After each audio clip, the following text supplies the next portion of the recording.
factor nonmonic quadratics. So the first thing here you can do is, this is the perfect square 4, so we can just rewrite it as 2 square x squared, which is 2x to the second power.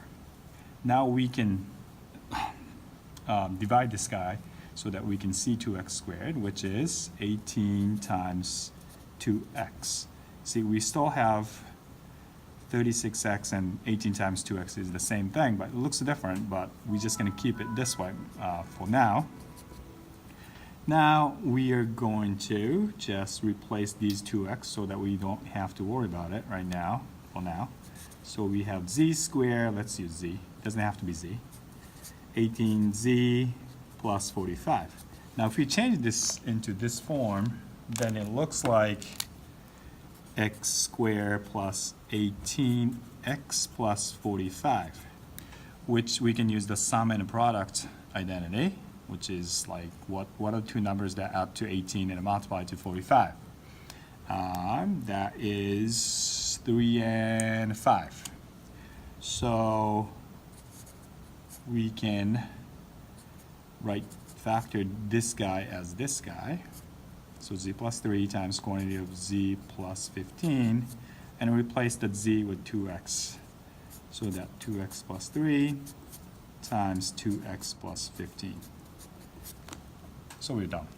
Well, this guy is a little tricky. We need to add one more step. So we have this original guy, but simply because 6 is not a perfect square, so we cannot do the same methods over here. So what we're going to do is we're going to multiply this by 6, so that we'll have, right here we have 6 squared and x squared, which we can write it as 6x squared.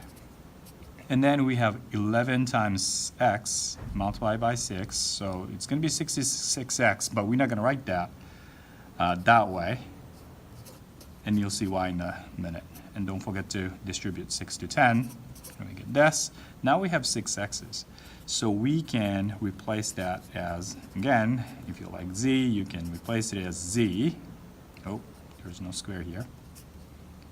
Oh my goodness, 60.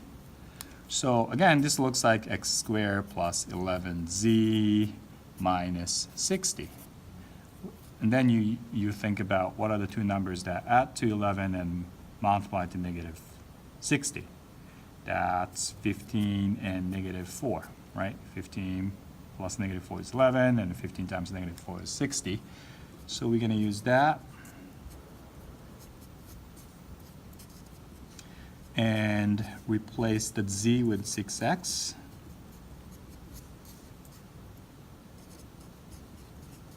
But we have to remember that we multiply by 6. So this is not the factored form of our original expression. This is the factored form of these guys, which is not the same as the original one. So since we multiply by 6, we got to divide it by 6. So let's take out 3 from here, because those are the common factor of 6 and 15. So take out 3. Right, still 3 times 2 is 6, 3 times 5 is 15. Now we can take 2 out from here because it's a common factor.